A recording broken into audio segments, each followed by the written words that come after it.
ये जिंदगी भी बड़ी अजीब है। जिस खुशी के लिए कोई तरस जाता है, उसी खुशी को कोई और तिरस्कार कर देता है। इस कोरोना की वजह से हम सब की जिंदगी उथल पुथल सी हो गई है। एक साथ बंद कमरे में रहकर कहीं प्यार दुगना हो गया है, तो कहीं नफरत चौगुना। कोरोना क्रॉनिकल्स की मेरी आज की कहानी इसी पर आधारित है। कहानी का नाम है खुशखबरी। तो तैयार हो जाइए मेरे साथ इस खुशखबरी को सुनने के लिए। डोरबेल बजा। कौन आया होगा इस वक्त? मंजू ने धीरे से दरवाज़ा खोला। अरे थापा, आज तो बड़ी जल्दी सामान ले आए। हाँ दीदी, इस वक्त थोड़ा खाली था, सोचा आपका सामान दे आऊं और आपसे थोड़ी बातें कर लूं। बहुत अच्छा किया। और बताओ, तुम्हारी संध्या रानी कैसी है? इस महीने का पैसा भेज दिया है ना उसे? अब तो किसी वक्त भी ज़रूरत पड़ सकती है। अपने माँ को उसे सब अच्छे से समझा दिया है ना तुमने? नहीं दीदी, इस महीने का पगार अभी भी नहीं मिला है। मालिक कहता है अभी धंधा ठीक से नहीं चल रहा है, बाद में पैसा देगा। उदास आवाज में थापा ने कहा। मंजू चिढ़कर बोली, अरे ऐसे कैसे पगार नहीं देगा? अभी तुम्हें ज़रूरत है। 2 महीने पहले चले गए होते तो कितना अच्छा होता। इस कोरोना के चक्कर में तुम जा भी नहीं पाए, और देखो ये कह रहा भी पगार नहीं देगा। क्या करें दीदी, मजबूरी है। अब तो किसी भी वक्त कुछ भी हो सकता है। मेरी तो किस्मत ही फूटी है। मंजू तुरंत बोल पड़ी। सुनो थापा, तुम एक काम करो, अब मेरे से तुम कुछ पैसे उधार ले लो और घर भेज दो। जब पगार मिलेगा तब मुझे लौटा देना। थापा हाथ जोड़कर बोल पड़ा। अरे नहीं दीदी, कितना करोगी आप मेरे लिए? आप इतनी अच्छी हैं, आपसे थोड़ी बातें करके मैं अपना जी हल्का कर लेता हूँ। नहीं तो इस बड़े लोगों की शहर में हमारा दुख कौन सुनता है। आपको भगवान बहुत खुशी दें दीदी। यह कहकर अपने आंसू को छुपाते हुए थापा मुड़ गया और जाते जाते कह गया, आज आम अच्छे नहीं थे दीदी, जब नया माल आएगा मैं आपको एक पेटी दे जाऊंगा। दरवाजे पर खड़ी मंजू उसे जाते हुए देखती रही और दुपट्टे से अपने आंसू पोंछ लिया। थापा ने आज उसके लिए भगवान से खुशी की दुआ मांगी। मंजू को आज बस थापा की दुआ लग जाए। थापा पास वाले सुपरमार्केट का डिलीवरी बॉय है। करीब 7 साल से मंजू उसे जानती है। पता नहीं क्यों पहले ही दिन से इस भोले भाले नेपाली लड़के ने मंजू का दिल जीत लिया था।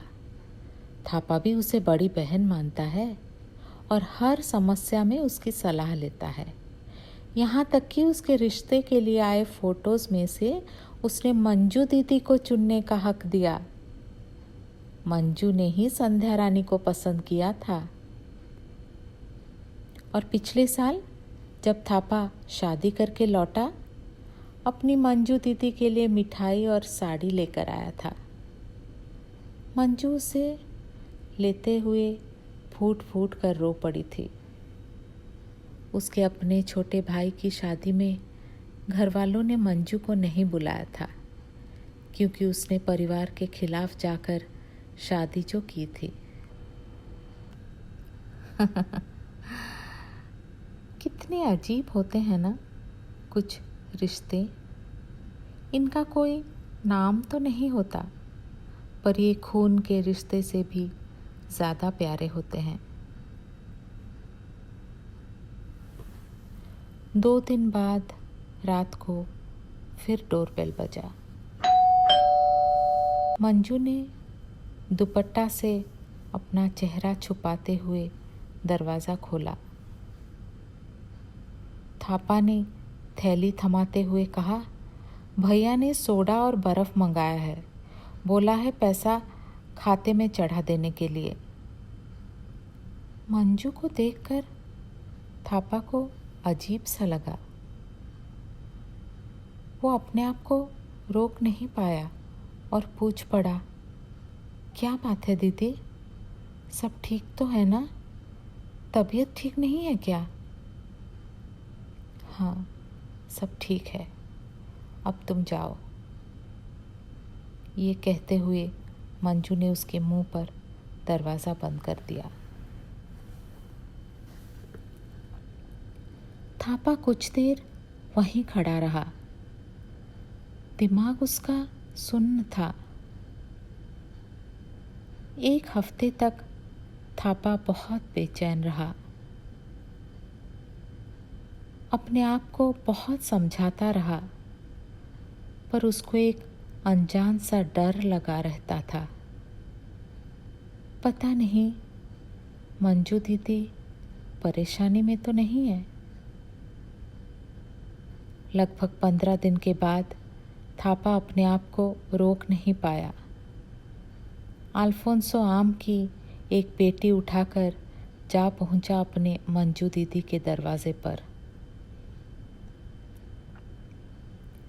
अंदर से जोर जोर से दीदी की रोने की आवाज़ आ रही थी।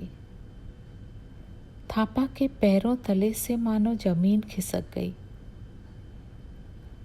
उसका मन कर रहा था कि उस बंद दरवाजे को जोर जोर से पीटे, पर एक सुपरमार्केट के डिलीवरी बॉय की इतनी औकात कहाँ। वो कुछ समझ नहीं पाया, क्या करे क्या नहीं। वहीं खड़ा रहा, पर दीदी को कैसे रोते बिलखते छोड़ जाए। हिम्मत करके कांपते हुए हाथों से उसने डोरबेल बजाया।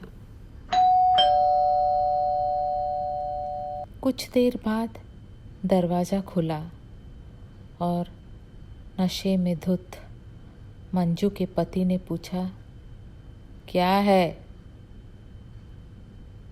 हड़बड़ाते हुए थापा बोला, दीदी को कुछ देना है।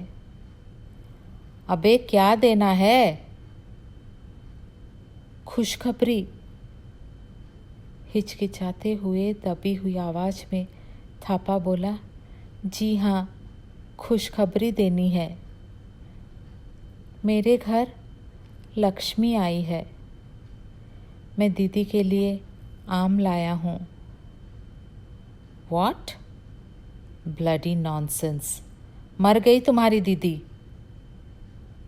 कहते हुए मंजू के पति ने खुशखबरी के मुंह पर दरवाज़ा बंद कर दिया।